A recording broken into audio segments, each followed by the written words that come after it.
నేనైతే చపాతీలు ఆయిల్ లేకుండా ఎలా కాలుస్తానో చూపిస్తాను. ఇప్పుడు ఇవైతే జస్ట్ ప్యాన్ మీద జస్ట్ 1 టైం అట్లా టర్న్ చేసుకోవాలి.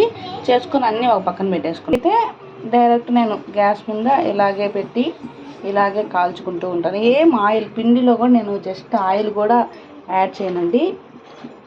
ఇన్నాళ్ళు అయితే నిప్పుల మీద అట్లా కాల్చేది. ఇప్పుడు మనకు అవైలబుల్ ఉండవు కాబట్టి నేను ఇలా కాల్చుకుంటాను. బట్ దానికి దీనికి ఏం పెద్ద డిఫరెన్స్ ఏమి ఉండదు. చాలా అంటే చాలా టేస్టీగా ఉంటుంది.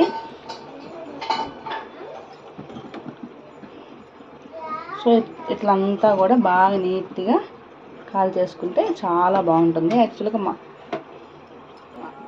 ఆల్రెడీ నేను కాల్చుకుంటూ ఉన్నానండి. సో చూసారా బాగా అన్ని సైడ్లు బాగా రోస్ట్ అయిపోతుంది. సో నేను ఆల్రెడీ కాల్చి చూపిస్తాను చూడండి. ఇవన్నీ నేను కాల్చాను. చూసారా ఇగో ఎంత సాఫ్ట్గా ఉన్నాయి. చూసారా ఎంత బాగా నలుపుతుంటే కూడా చూడండి మీకు ఎంత బాగుందో.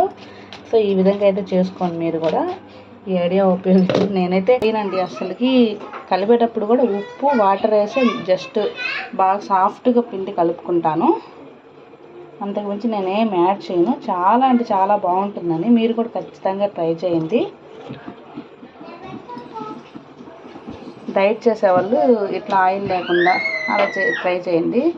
సో మీకు ఈ వీడియో నచ్చినట్లయితే లైక్ చేయండి, షేర్ చేయండి, అదేవిధంగా సపోర్ట్ చేయండి, సబ్స్క్రైబ్ చేయడం మర్చిపోకండి. Thank you friends.